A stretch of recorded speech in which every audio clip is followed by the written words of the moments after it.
Hello Aquarius, and welcome to your October 2025 tarot card reading. We're going to get started with an oracle card to get a sense of the energy. We're going to take that one, I think, that you're moving into.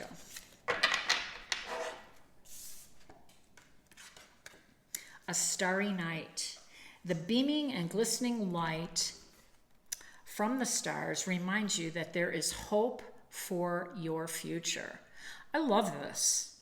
First of all, your native house is the 11th house, and the 11th house is all about collective energy, and your ruler is Uranus, and Uranus is also the planet of future innovations, technology, and it's all about moving forward. You are not one to be held down to the past because of your ruler, and I love this for you. I do. It reminds you that there's hope for your future, and that's where your gaze is going to be. That's where your gaze should be and your focus. Let's see what other cards we can get for some additional guidance and messages from our tarot.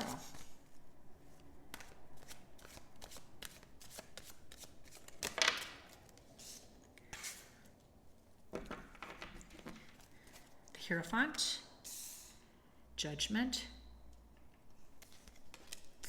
and the Ten of Swords. King of Pentacles, Three of Cups, and the Eight of Swords. Six of Wands, Five of Cups, and the Ace of Pentacles. Okay. So what I see automatically here is I see some past energy hanging around for you. I see the Ten of Swords, I see the Eight of Swords, and I see the Five of Cups. And a starry night says these stars are going to remind you, the planets are going to remind you that there is hope for your future. And it's going to help get you out of this mindset, because it's all in your mind. I'm not saying that there hasn't been any painful endings, because the Ten of Swords indicates that.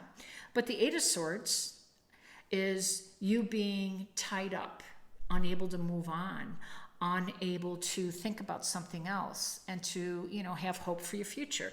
It's like this is a weak position of martyrdom or victimhood, and that doesn't suit your personality, Aquarius. It doesn't suit, your whole ethos. And so because of this incident that happened, this Ten of Swords, where you felt betrayed, let down, hurt, literally being stabbed in the back by people that you trusted, maybe, it had, the effects are lingering, because this is something that's already happened in the past. So this right here is the present, because you're still kind of holding on to it in your mind, as you are with the Five of Cups that talks about loss and disappointment. Now, one of the things I often say is, how people treat you, this Ten of Swords, is their karma, which it happens to be next to the house, this card of karma, which we'll talk about in a minute.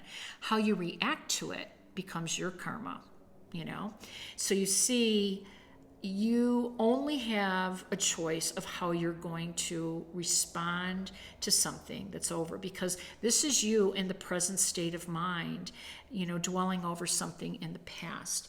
And so this hurt and betrayal, and it has you kind of feeling less confident, feeling less whole. And there's some good news ahead for you. So let's see if we can concentrate on that, okay? So we have the Hierophant, and I love the Hierophant for you because it's a very authoritative voice. And you have that, because you're in charge of the collective. We're looking at you to bring us into the new day, the age of Aquarius. That's your job, So we're all going to be following you. Pied Piper moment, Aquarius. So this is authority. And, the universe wants to remind you that you have the authority. You have, the independence, and you have the sovereignty, to reclaim your power. you know.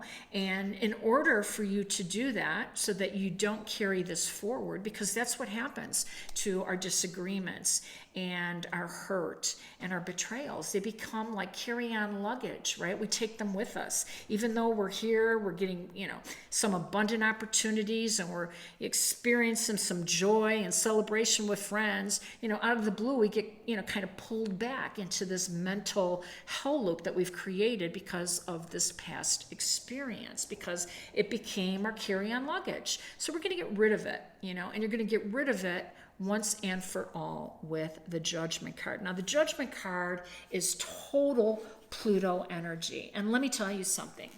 You're hosting Pluto, so this is uber important for you. Pluto is going direct October 13th in your sign. So this is profound personal transformation made just for you, right? It's in your first house. It means how you're going to introduce yourself to the world.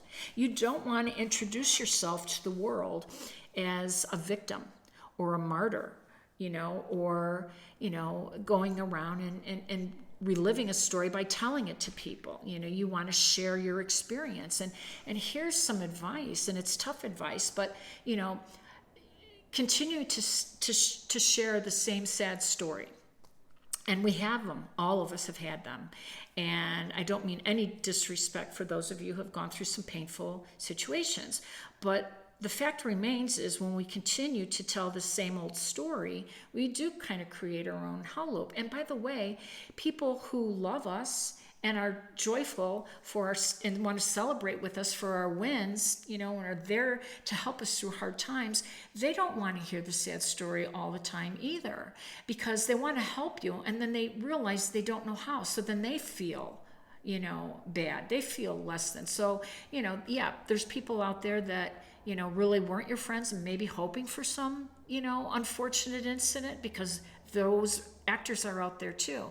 But it's the people close to you, the people that want to celebrate you, that you want to protect their feelings too. And in order to do that, you have to shield. And by the way, you have to get rid of this because it's holding you down. That's the whole message here. You're unable to be lifted up. You're unable to ascend to a higher level of living, this ascension is divine in nature, but really it's how you want to go through life. It's how you want to be perceived in life. So when I say this Pluto turning direct is especially for you, it's hitting your first house, your public image, your public personality, how you're introducing yourself to the world. And you have so many other things you can lean on.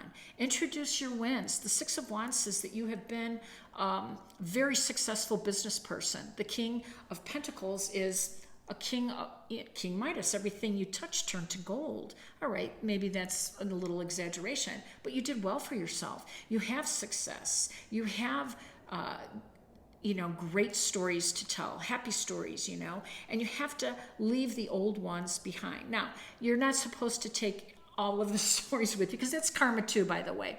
But part of you needs to understand that if you're going to tell yourself something, feed your head success, victory, love, and abundance. Feed your head that. Start with that, because you know what?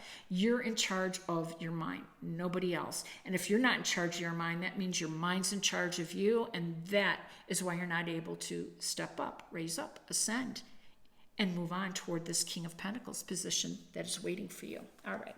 So the next wonderful thing I want to talk to you about that's happening is October 22nd. Neptune retrogrades back into Pisces, meeting up with Saturn. And this is hitting your second house of money and material world. Look at you. This is beautiful, because you know why? Neptune is the god of dreams and imagination, and sitting right next to Saturn, who is the taskmaster and the planet that brings things into reality through demanding your hard work, responsibility, and all of that. But you've never been afraid of that. You've always been a good worker. You've always been intelligent. Now this is the emotional intelligence I'm talking about here that's holding you back, because we already know that you have feather in your cap in your career and your education and your progress and your success in the community and the awards and the accolades that you so richly deserve.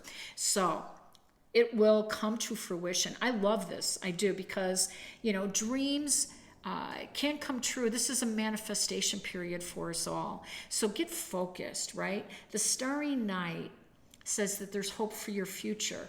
And this future is going to be celebrated with your circle of family or friends, or these people who are your champions. This Ace of Pentacles coming your way with the King of Pentacles says abundance. I just kind of outlined those planets that are hitting that house for you, so you have so much to look forward to. Let's see if we can get some additional, or at least one more piece of advice before we close this reading out with an animal spirit. Badger spirit, be fearless and bold. Oh my gosh. So you know what? This is who you are by nature. You are one of the fearless and bold zodiac signs. And it has benefited you so many times, you know, as we just have been pointing out with all of these accolades. And it's time for you to do the same thing in your emotional, in the emotional part of who you are. Once you train your mind, and tell your mind who's boss, this is all going to come together for you. Just be fearless and bold, and cast that sad story aside, okay? This is the card of karma, and it is wanting to clear the path so that you have a fresh new start. I love this for you. If it resonated, please like, share, and subscribe. I'm wishing you balance, peace, and harmony. Take care.